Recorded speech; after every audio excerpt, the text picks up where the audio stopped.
Hello from Gretna, Nebraska, January 18th on a nice snowy night. What a better thing to do than make a video clip. In this clip, I'm going to cover a few things on this motorcycle and look around at the shop now that it's complete and cover a little bit on each one. So with that being said, I got a little bit longer video, bear with me. But we got a lot to cover. So I purchased this a couple years ago with the expectations of it would be a great drag bike, and obviously how beautiful the bike is with all of its mods. So let's start with the mods. It's a 2016 BMW S 1000 RR. It's been lowered significantly, probably 2 inches. It actually has a Brock front strap to help so that, you know, when you pull a wheelie, there's not as much rebound when it comes back down. The bike is loaded with carbon fiber from the front fender to these winglets. The whole under panel is carbon fiber, tastefully decorated with lots of different stickers. All the way to the back tailpiece and the tank cover. It has a full aquapovic exhaust, HP wheels, hardcore extended swing arm, Shinko hookup. It has a little bit lower gearing back sprocket, nice custom lowered seat. It's has a Bren tune on it. Good thing is all the standard features still work, from the DSC, traction control, wheelie control, the 4 different modes: rain mode, sport, track, and slick, which opens it up completely. Cruise control and heated grips are still functional with it. For me, being suited up at about 260 pounds with leathers, helmet, and everything, you know, I had a lot of expectations with this motorcycle on giving me a really fast drag time. I actually purchased another 1000cc bike, 08 Gixxer 1000. So with my experience at the drag strip on this, and I do have a video clip posted, being heavier, this bike's power range and torque really come in strong at about 8,000 to 14,000 RPMs. Whereas the bikes that I'm having more success in drag racing, for me, that being the ZX14 and a few different Hayabusas, they're a lot easier to manage that power, and they have a significant amount more torque, which is keeping the bike in a powerful motion all the way down the drag strip. My best time is a 6.6 on this. One of the things I have found with it is that you have to really launch it at a really high RPM and drive it to its limit. I mean, in drag racing, that's the key, but the bike will have a tendency of, you know, pulling a wheelie, because obviously all the controls are shut off on it. So it's definitely, for a heavy person, a more difficult bike to manage. Now, just the opposite, if you put a lightweight person on here, this bike is going to rip and scream. And if you want to use it for a roll racing or the crazy stuff that people do on the roads, this is going to be a hard motorcycle to beat. It's going to be 210 miles an hour, and it's going to get there in a hurry. Love the bike. It just hasn't met my expectations. So I will be selling it, and whoever gets it is going to have an amazing bike, and hopefully it'll fit. When I'm a cruiser or cruising on the roads, I prefer a more comfortable bike. I'm 61 years old, and I love riding these bikes. I ride them on track days. I drag race them. But if you're going to go cruising down the road for my style, I am going to choose my classic bikes like this all day long. Because when we go out and cruise, we just enjoy it. We're not roll racing. We're not trying to go 150 miles an hour. We're just enjoying it. Just a different point in time. I'm going to show you and talk a little bit each on the other motorcycles and their purposes, and show you the shop / pole barn now that it's complete. We've did a lot of work in here. Special thanks to my friend Jim, who came out when I was in the framing stages, helped me put up all the metal, spent a lot of time out here, and it's really paid off. So the shop is looking good and very functional now. The blue and white has always attracted me, the Suzuki. That's why I was really pulled towards the BMW. This is a 2020 S 1000 RR, a bike I bought specifically to take for track days, and just an amazing bike. It was tuned by Chris Moore, an ECU flash, and bike performs amazing. Handles good, brakes well, just a pleasure to drive. It has a foot shifter that all you have to do is push up and it shifts up, and you push down and it shifts down. It just makes it a lot easier so you don't have to be on the clutch. We did a lot of decorating on the walls in here. Thanks to Dusty, gave me some of these nice posters to get me going. Really turned out nice, in my opinion. Unfortunately, my dad passed away August 20th, 2022. Bruce Thompson, he loved racing, stock car racing, been to the Indy 500 4 or 5 times, was actually at 2 of these races when AJ Foyt won in 1964, and was there when Al Unser won in 1970. I was able to give that to him when he was still with us.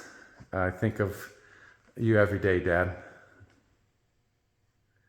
I sponsor late model stock car to a young guy named AJ Jurgensen, and we go out and watch him race, join him in the pits. We have a lot of fun with that as well.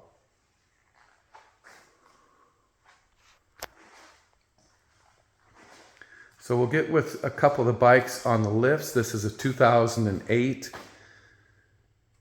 Hayabusa Gen 2.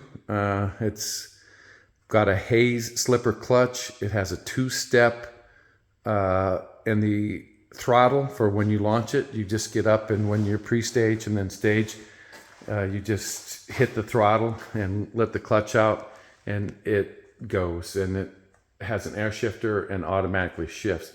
That's what that bottle's for.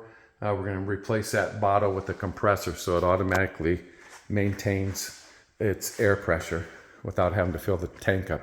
This is a 1989 GSXR 1100 bored out to 1215 with 38 slide bore carburetors, Makuna, and we just have adjusted the valves, just going through and checking it all. We want to keep everything real safe. It is stretched a little bit. This bike is a lot of fun to take down the drag strip. 7002 is my best time, which I'm hoping to improve this year. The quickest in the bikes I have is the 2016 ZX14. I've ran a 621 on it in the 8th mile, and a 979 in the quarter. It's stretched. The seat's been fitted, because one of the challenges is that it's very difficult to hang on when you launch it really hard. We're putting a MTC Gen 2 slider clutch in it, and we're going to put a air shifter with a tank on it as well. Should be able to improve the time by a few points. This is a 2000 and one Hayabusa, bought from my friend Dusty, aka my girlfriend, not Dusty, the motorcycle. And I've learned a lot on this bike. It's a very friendly bike to launch, and with it being big on the CCs, it has a lot of torque. That was my friend Neil polishing on the bike. He does amazing work on all these bikes, and I really thank him for that.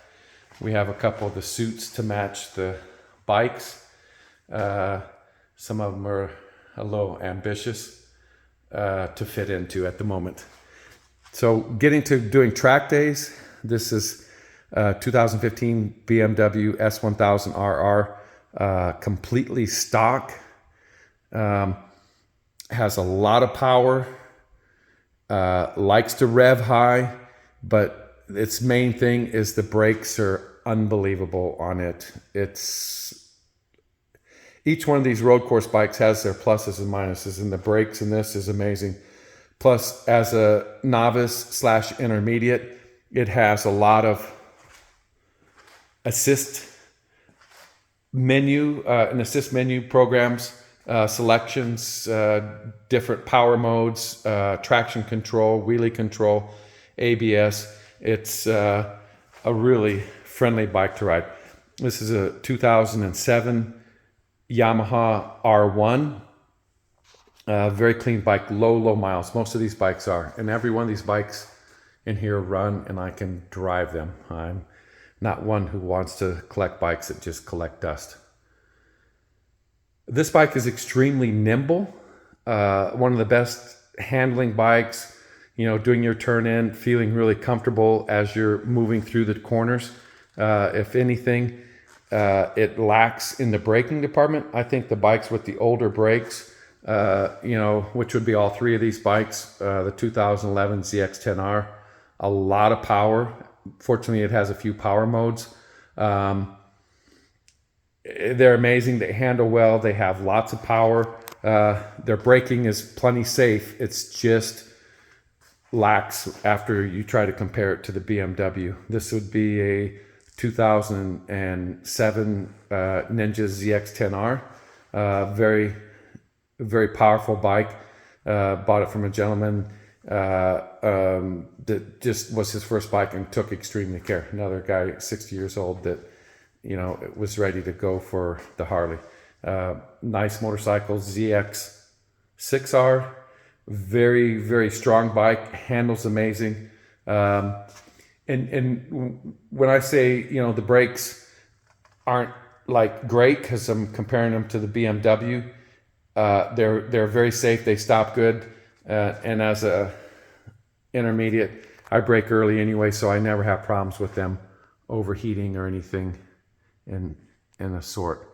So that brings us to the 2008 GSX-R 1000. Another bike that's very challenging. One evening we were down the track. I'm running a 6.6 in the 8th mile. I put a light guy that was a very good rider. He weighed about 110 pounds less. He ripped on the bike and ran it down to like a 6.05, which is extremely quick. It just goes to show that the power to weight ratio is crucial, even on the road course. Sometimes pulling out of the turns, some of the younger guys on their 600cc bikes just pull away from me on my 1000cc bikes, but typically I'll catch them at the end of the straightaway. 2000, let's go back. This is a 1983 Suzuki GS 1100E. Just a good find of a bike, classic. We're going to put it together. It runs fine and take it down the track.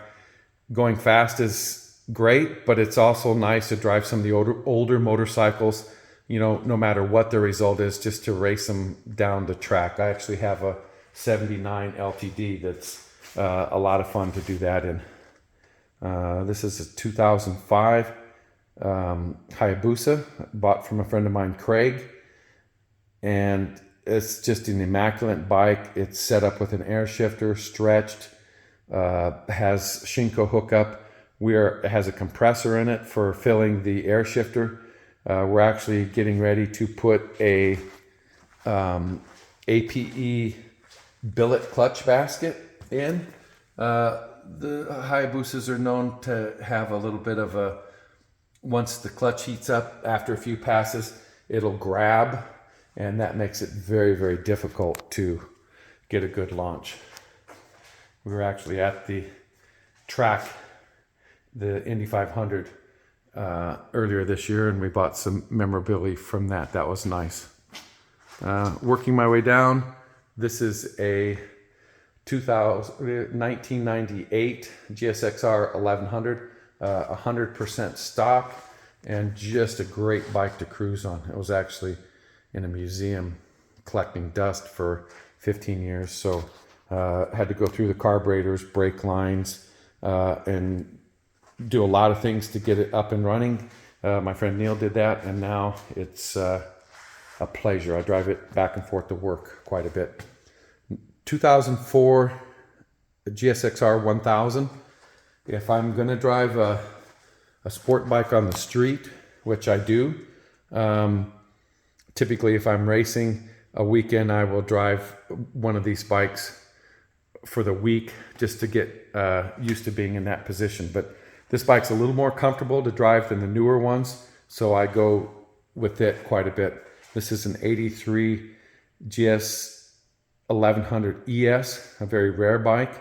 We're in the process of restoring it.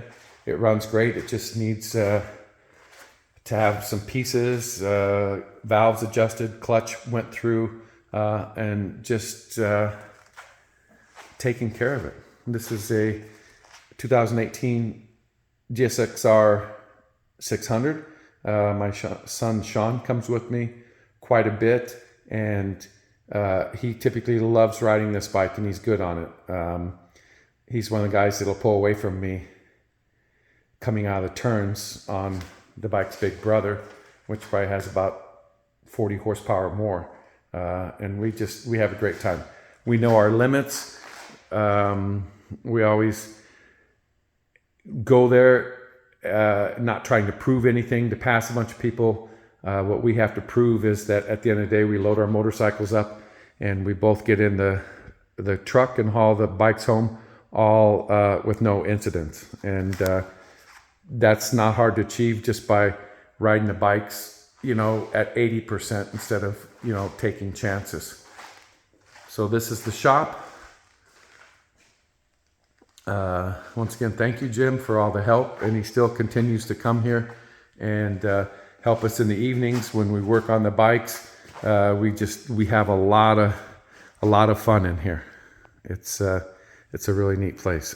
Thanks so much for watching the video, and I hope you enjoy it.